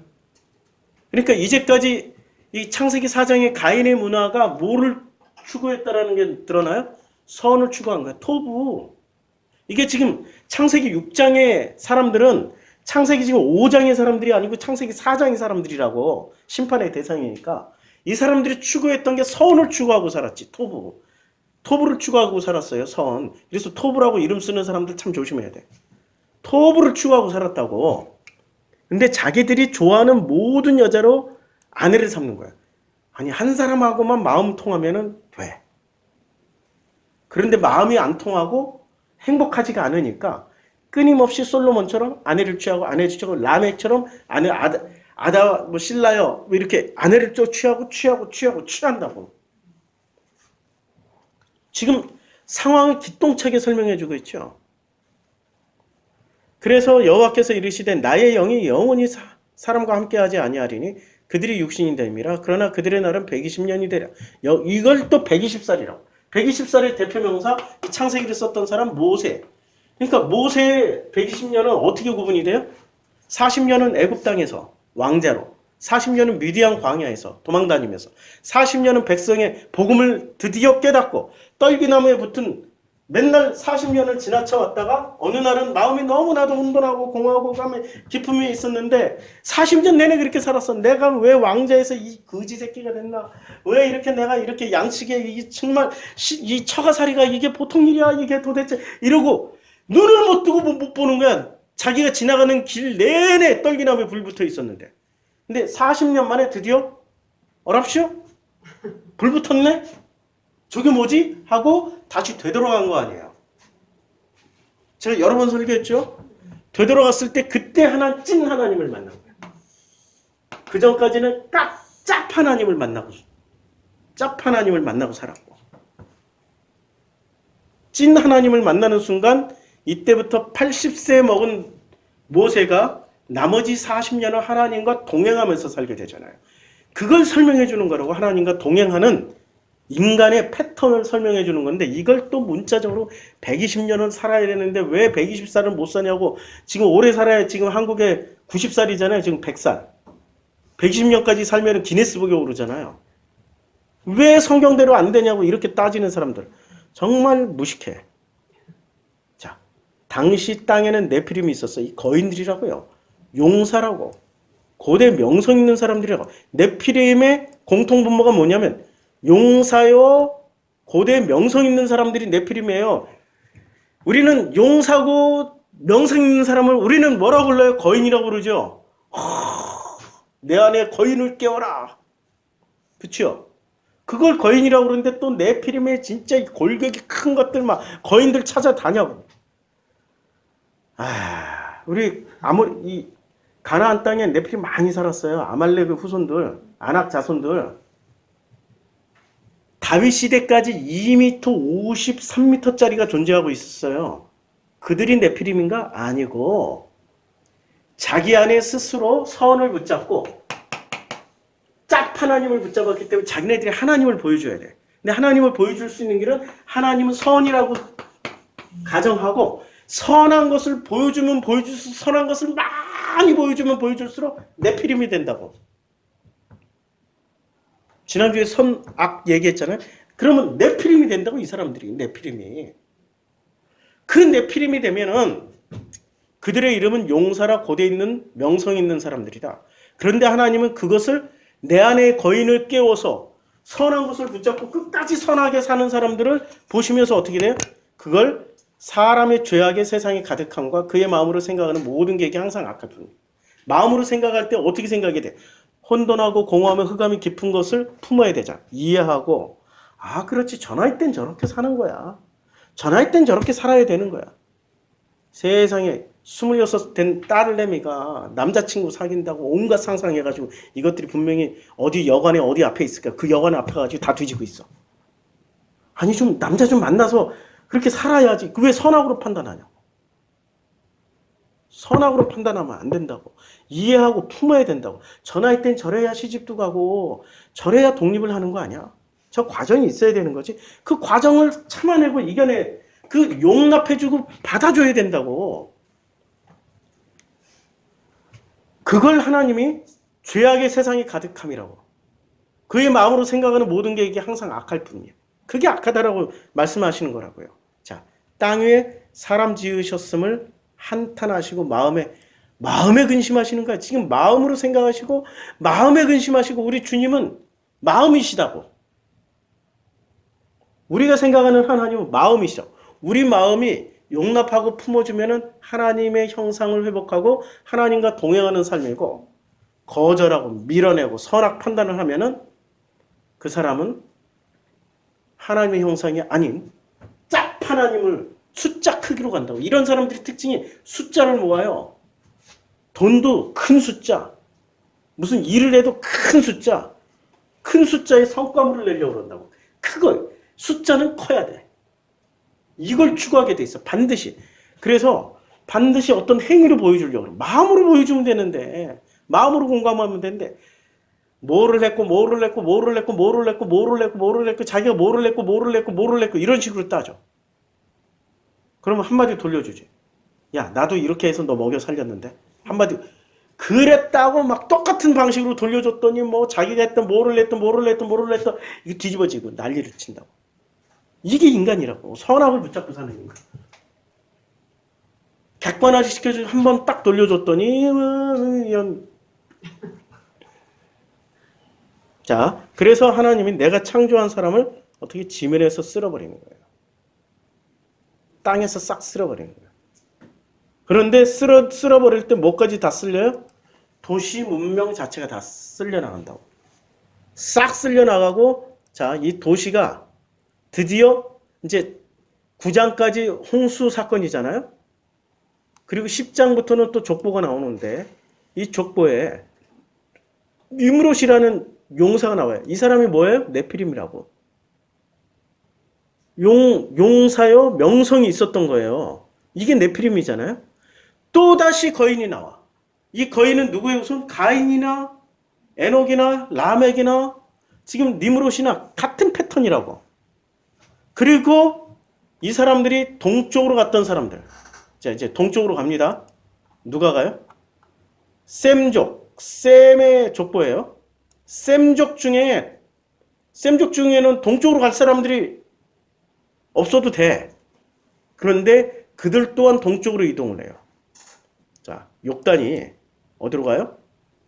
자, 메사에서부터 스발로 가는 길에 동쪽 산으로 이동을 하는 거예요. 그러면 이미 창세기 10장 30절쯤 되면 셈족조차도 지금 뭐가 없어요? 이게 동쪽으로 가야 되는 이유가 찐 하나님이 없는 거야. 찐 하나님을 만나러 가는 거야. 그룹들 사이에 역사하시는 하나님을 만나고 말씀에 이 두루 도는 화염검을 만나러 가는 거야. 찐 하나님을 만나러 갔는데 만났을까요? 동쪽으로 가서? 못 만났으니까 어떻게 되냐면 동방으로 옮기다가가 아니고 제가 여러 번 설명을 해드리지만 영어 성경 킹제임스 버전만 보더라도 자 그들이 저니드 여행을 그쪽 이동을 했어요. 어디서? From the East에서 동쪽에서부터 이동을 했잖아요. 그러니까 동쪽으로 옮기다가 만난 게 아니라 동쪽에서부터 다시 돌아와 버린 거야. 이 말이 동쪽으로부터 다시 돌아와서 신할 평지에 만나서 거기서 뭐를 해요? 벽돌 만들고. 찐 하나님을 못 만난 거야. 찐 하나님.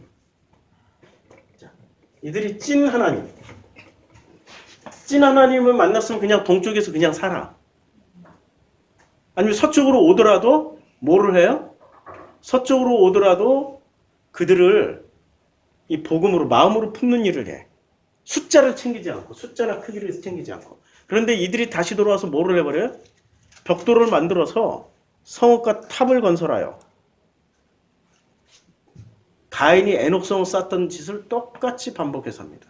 하나님이 그래서 이들이 하고자 하는 일을 이 무리가 한 족속의 언어도 하나이므로 이같이 시작하였으니 이후로는 그 하고자 하는 일을 막을 수가 없다. 종교로 하나로 통일됐기 때문에 인간이 뭐든지 할 수 있는 거예요. 뭐를 만들어놔요? 짝 하나님을 끊임없이 생산해낼 수 있어요. 자기네들이 신이니까 가짜 하나님들을 끊임없이 만들어낼 수 있다고. 지들이 신이 됐으니까 뭐든지 할 수 있다는 거예요. 자기네들이 신이 되는 거예요. 이 사람들의 철학 구조, 생각 구조는 뭐예요? 철저하게 선악 지식의 바탕이 돼서 성읍 짓고 성전 짓고 도시 건설하는 거죠. 거기에 또 가인족 속에 했던 거기에 문화 문명 또 위로해주고 노동자들 위로해주고 농업혁명으로 또 혁명 일으켜서 잘 먹고 잘 살게 해준다. 잘 먹고 잘 사는 게 행복한 게 아니고 그 마음을 공감하는 게 행복이라고 좀 바꾸시라고. 잘 먹고 잘 사는 게 행복한 게 아니라 나는 우리 집에 그릇 많은 게 이 세상에 내가 살림을 20년 넘게 가지고 다니는 그릇들이 있어요. 거기다가 또 새로운 걸 계속 잘 못 버려. 그릇 위에 그릇 있고 그릇 이것만 보면서 요새 이거 보면서 참 많은 거 쌓아놨구나. 싹 버리고 싶다. 나 혼자 살면 싹 버렸을 거야. 아니 우리 교인들 싹 다. 전부 다 한국 도자기거든 우리는. 한국 도자기에 무슨 아주 이름 있는 도자기들 되게 많아요. 왜냐면 서울신학대학교에 있을 때 그 한국 도자기 사장님이 성결교 장로님이셨거든. 우리 교직원들 선물을 1년에 몇 번씩 한국 도자기를 다 해줬어. 난 그게 그렇게 비싼 도자기인 줄 몰랐어. 가져올 때마다 접시 하나 이렇게 접시 그릇 가져왔어. 컵 가져왔어. 이러고 그냥 이렇게 해도 안 깨져 이 희한하게. 나중에 알게 됐어. 그때 더 많이 챙겨가지고 올 거야. 이게 숫자라고 이런 게. 이런 게 숫자고 이런 게 자기 욕심대로 가는 거라고. 그거 없어도 행복하거든요. 우리가 1년 동안 여행을 해봤는데 도자기 하나도 없었고 내 집도 없었어. 그런데 행복했어. 1년 동안 배낭 메고 오늘은 여기서 자고 내일은 저기서 자고 오늘은 밥을 여기서 해 먹고 내일은 저기서 해 먹고 내 그릇 하나도 없어. 전부 다 게스트하우스에 있는 그릇들 가지고 조리하고 요리하고 볶고 만들고 이랬단 말이야. 이게 그런데 그 시간이 더 행복했다고. 우리는 행복에 초점을 맞춰야지 숫자에 초점을 맞추면 안 돼요. 인터넷 주문 좀 그만 좀 하시라고. 인터넷 쇼핑 좀 그만들 하시고 홈쇼핑 그만 좀 하시라고. 그거 보면은 위로를 받는 분들이 있잖아. 마음이 평안해지고 그때부터 삶에 의욕이 생겨나. 하루 종일 리모컨 가지고 홈쇼핑 끝났네? 또 다른 상품으로 다른 홈쇼. 지금 찐 하나님을 못 만났기 때문에 자꾸 숫자를 챙긴다고. 숫자 크기. 물건으로. 그거 아무리 챙겨봐야 소용없어요. 그렇게 많이 챙긴 사람을 네피림이라고 그래. 네피림 되고 싶으세요? 네피림 되세요 그러면. 반드시 하나님이 심판을 하실 거니까. 반드시 망가뜨립니다. 그렇죠? 반드시 심판을 하세요. 그렇게 숫자를 챙기고 크기를 사이즈를 챙기는 사람들. 행복을 추구하는 사람은 찐 하나님을 찾게 되어 있습니다. 간절히 행복해지고 싶다고 간절히 소원을 빌어봐요. 하나님을 만날 수 있어요. 진짜 행복을 만나면은 그 다음에는 숫자 같은 거 시시해져요. 크기 시시해져요. 진짜 하나님을 만나면 그냥 행복해. 우리 지금 15명이 채 안 되는데 행복하다니까요. 아니 이런 설교를 이 정도의 놀라운 성경 해석을 겨우 10명 앉아서 10명도 많다. 지금 이 정도 앉아서 지금 듣고 있는 게 실력 생각하면 불만이어야 되는데 너무 행복해. 마음 통하는 사람 한 사람만이라도 앉아있으면 그게 행복이라고. 행복하십니까? 네. 행복하셔야 됩니다. 간절히 기도하세요. 하나님이 그날이 되게 해주십니다. 기도하겠습니다. 아버지 하나님, 행복할 수 있게 해주신 그 소망을 주셔서 감사드립니다. 그 행복으로 말미암아서 아버지와 영원히 동행하는 그 길이 두렵지 않고 떨리지 않습니다. 아버지와 영원히 동행할 수 있도록 축복해 주며 감사드립니다. 예수님의 이름으로 기도드렸습니다. 아멘.